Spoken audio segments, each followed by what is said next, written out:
Olimpiadi italiane e balcaniche di informatica. Ma che ruolo ha un avvocato? Buongiorno, sono l'avvocato Menetti e sono stato invitato alle Olimpiadi balcaniche, ma ho pensato allo sport quando questo è avvenuto e quindi mi sono reso conto che la legge è come l'arbitro in una partita di calcio e quindi deve avere le regole nel big match che c'è tra uomo e macchina.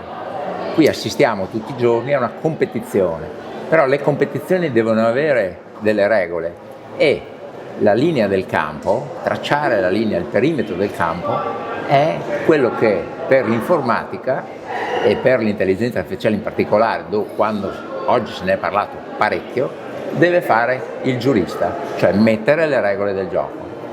Chiaro che ogni tanto bisogna fischiare e reclamare qualche fallo. In questo caso l'intelligenza artificiale viene incontro perché il VAR ha una possibilità di individuare e fare il replay e l'uomo utilizza il VAR per gestire le partite di calcio. Così pure quando l'intelligenza artificiale sbaglia ci dovrà essere sempre un uomo a vedere il VAR e a fare il replay di come quel risultato è avvenuto della macchina, dell'intelligenza artificiale.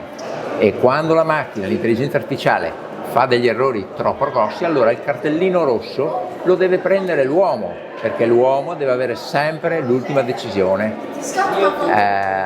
finale da prendere. Un po' come nella partita di calcio, quando c'è il regista che imposta la squadra, che potrebbe essere anche artificiale, ma ci dovrà essere sempre un bomber che poi la butta dentro e la decide lui la partita.